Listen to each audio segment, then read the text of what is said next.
Hey guys, welcome back to the channel. मैं हूं आपका दोस्त और होस्ट प्रिंस, और आज के इस वीडियो में हम लोग देखने वाले हैं लेक्चर नंबर 16 को, चैप्टर 4 का पार्ट नंबर 2। और ये आखिरी पार्ट है चैप्टर नंबर 4 का, जहां पे हम लोग थ्योरी देखेंगे, क्योंकि इसके बाद जितने भी वीडियोस मैं बनाने वाला हूं चैप्टर नंबर 4 की, वो कंप्लीट प्रोग्रामिंग बेस्ड होंगे, क्योंकि chapter number 4 and 5 mostly programming based है। यहाँ पे आपको प्रोग्राम्स पढ़ने हैं असेंबली लैंग्वेज की, जिसको मैं बहुत सिंपल लैंग्वेज में बहुत सिंपल तरीके से आपको समझाने वाला हूं। इस वीडियो को स्टार्ट करने से पहले मैं आपको छोटी सी इंफॉर्मेशन देना चाहता हूं। हमारा जावा का सेमिनार 20 एंड 21 ऑफ अप्रैल को है। अगर आप ज्वाइन करना चाहते हैं, डिस्क्रिप्शन में एक नंबर है, वहां पे सिंपली आपको इंटरेस्टेड इन जावा सेमिनार करना है। वहां पे मैं आपको लाइव पढ़ाने वाला हूं, जावा कंप्लीट रिवीजन कराने वाला हूं। राइट, सो ये हमारा लेक्चर नंबर 16 है, जहां पे हम लोग चैप्टर नंबर 4 के पार्ट नंबर 2 को देखने वाले हैं। लास्ट लेक्चर में हमने देखा था असेंबली लैंग्वेज प्रोग्रामिंग की बेसिक चीजों के बारे में, कि असेंबली लैंग्वेज प्रोग्रामिंग क्या होता है। हमने लास्ट टाइम मॉडल्स के बारे में भी चीजों को देखा था कि असेंबली लैंग्वेज प्रोग्रामिंग क्या होता है और उसके डिफरेंट मॉडल्स क्या होते हैं। लास्ट टाइम मैंने आपको बताया था कि इस लेक्चर में मैं आपको प्रोग्रामर्स का टेम्पलेट बताने वाला हूं। मतलब हम प्रोग्राम को जब लिखते हैं तो हमें सबसे पहले ये पता होना चाहिए कि प्रोग्राम की स्ट्रक्चर क्या है, मतलब हमें एग्जैक्टली क्या लिखना है और हमें कौन से स्ट्रक्चर को फॉलो करना है। It is very important. आपको अगर ये पता नहीं है कि आपको कौन सा स्ट्रक्चर लिखना है, कौन से स्ट्रक्चर को फॉलो करना है, तो आप शायद कभी भी प्रोग्रामिंग नहीं सीख पाएंगे। चाहे आप जावा करें, पाइथन करें, या लो लेवल लैंग्वेज में असेंबली लैंग्वेज प्रोग्रामिंग करें, आपको सबसे पहले स्ट्रक्चर को जानना बहुत जरूरी होता है किसी भी प्रोग्रामिंग लैंग्वेज के। सो बेसिकली आज हम लोग देखने वाले हैं programmers template for 8086 assembly language program. 8086 में जो हम प्रोग्राम किस तरीके से लिखते हैं, आज हम लोग वो समझेंगे। राइट, सबसे पहले हम लोग बात करते हैं आज प्रोग्रामर्स की टेम्पलेट के बारे में। सो प्रोग्रामिंग के टेम्पलेट में 8086 में जनरली हमारे पास 6 अलग अलग सेक्शंस होते हैं। सबसे पहला सेक्शन हमारे पास होता है memory model and stack setup का। दूसरा सेक्शन होता है डेटा सेक्शन। तीसरा होता है कोड सेक्शन। चौथा होता है initialization section. Fifth main program and then program termination. ये 6 सेक्शन से मिलके हमारा कंप्लीट जो है 8086 का, आप कोई भी कोड को लिख सकते हैं। जैसे एडिशन हो गया, सब्ट्रैक्शन हो गया, हम वो सारे कोड को यहां पे देखने वाले हैं कि किस तरीके से हम ये 6 सेक्शंस का यूज करके अपने कोड को लिखेंगे। बट आज के इस लेक्चर में पहले हम लोग ये 6 जितने भी सेक्शंस हैं उसके बारे में चीजें पढ़ेंगे कि किस तरीके से इन सेक्शंस को हम यूज करते हैं और इन सारे सेक्शंस का क्या क्या काम होता है।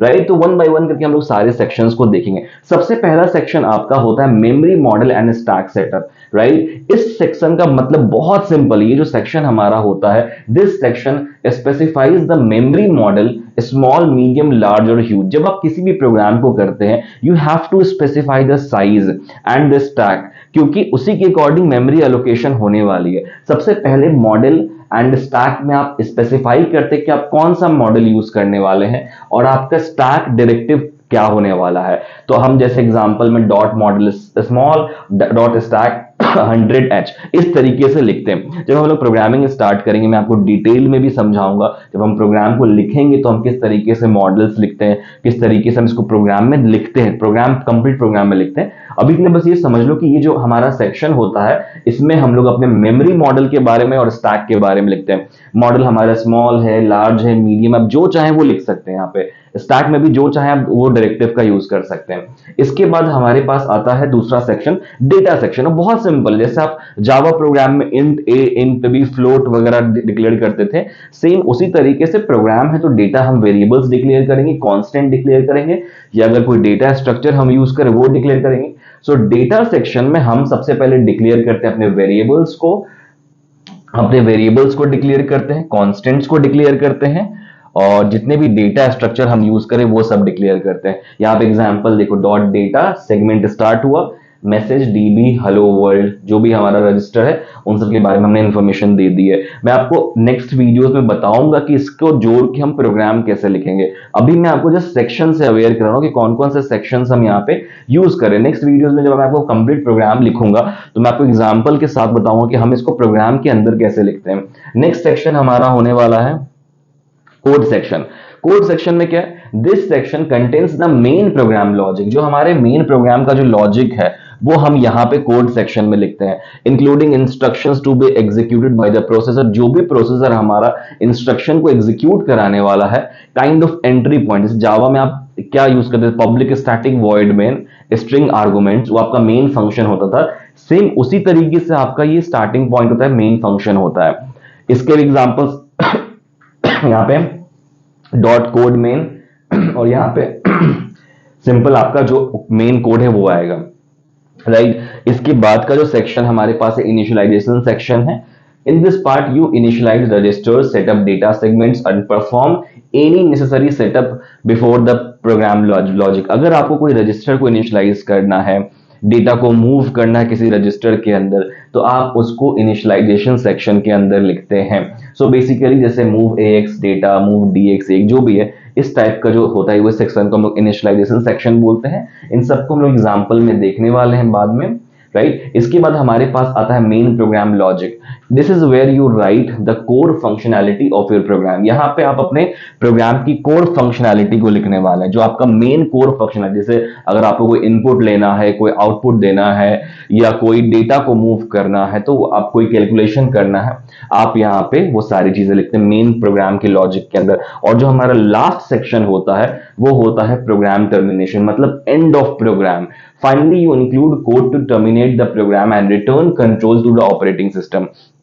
लास्टली हम जब अपने कंट्रोल को ऑपरेटिंग सिस्टम को देते हैं तो हमें प्रोग्राम को टर्मिनेट करना पड़ता है, और ये सेक्शन जहां पे हम अपने प्रोग्राम को टर्मिनेट करते हैं। सो बेसिकली ये होता है हमारा प्रोग्रामर्स का टेम्पलेट। ये मैंने आपको अलग अलग अभी बताया है। आपको मैं जब प्रोग्राम पढ़ाऊंगा असेंबली लैंग्वेज की, नेक्स्ट लेक्चर में जब मैं आपको एक्चुअल प्रोग्राम्स बताऊंगा, ऐड का, सब्ट्रैक्ट का, मल्टीप्लिकेशन का, तो मैं आपको सारे कोड को एक साथ जोड़ के दिखाऊंगा, लिख कर यहाँ पे दिखाऊंगा कि किस तरीके से हम असेंबली लैंग्वेज के कोड को लिखते हैं। तो आपको और भी समझ में आएगा कि हम क्या हमारा स्ट्रक्चर है, क्या हमारा कंट्रोल फ्लो है। यहाँ पे जो मैंने आपको बताया है वो इंपॉर्टेंट क्वेश्चन यहाँ से बन सकता है, एक्सप्लेन प्रोग्रामर्स टेम्पलेट। तो ये पूरा नोट्स मैं आपके व्हाट्सएप ग्रुप पे शेयर कर दूंगा। आप सब इसी नोट्स को फॉलो करेंगे ताकि आपका जो एग्जाम है उसमें आपको बहुत हेल्प। और आपको सिंपली इसी कंटेंट को फॉलो करना। एग्जाम्पल मैंने दिया है, सिंटेक्स दिया है, आपको कुछ अलग से फॉलो करने की जरूरत नहीं पड़ेगी आपको, राइट। सो नेक्स्ट लेक्चर में मैं आपको इसके कोड स्टार्ट करने वाला हूं। 8 से 10 अलग अलग कोड्स को हम लोग देखेंगे। तो इस चैनल पे बने रहो, इस प्लेलिस्ट को फॉलो करो। अगर आपने अभी तक चैनल सब्सक्राइब नहीं किया, सब्सक्राइब करो। एक बहुत इंपॉर्टेंट चीज मैं आपको बता दूं कि लास्ट टाइम हमने आपको अपडेट दिया था माइक्रो प्रोसेसर के लाइव सेमिनार के बारे में, जो कंप्लीटली फ्री होने वाला है। बहुत सारे बच्चों ने अप्लाई किया, लगभग आई थिंक 300 प्लस स्टूडेंट्स हैं जिन्होंने उस सेमिनार के लिए अप्लाई किया है। अगर आप उस फ्री सेमिनार में आना चाहते हैं तो डिस्क्रिप्शन में आपको एक गूगल फॉर्म मिलेगा, आपको सिंपली वो फिल करना है, आपको सेमिनार में हमारा ऐड कर दिया जाएगा, राइट। सो सिंपली हम लोग मिलते हैं अपने नेक्स्ट लेक्चर में। Thank you so much for watching this video. Have a good day.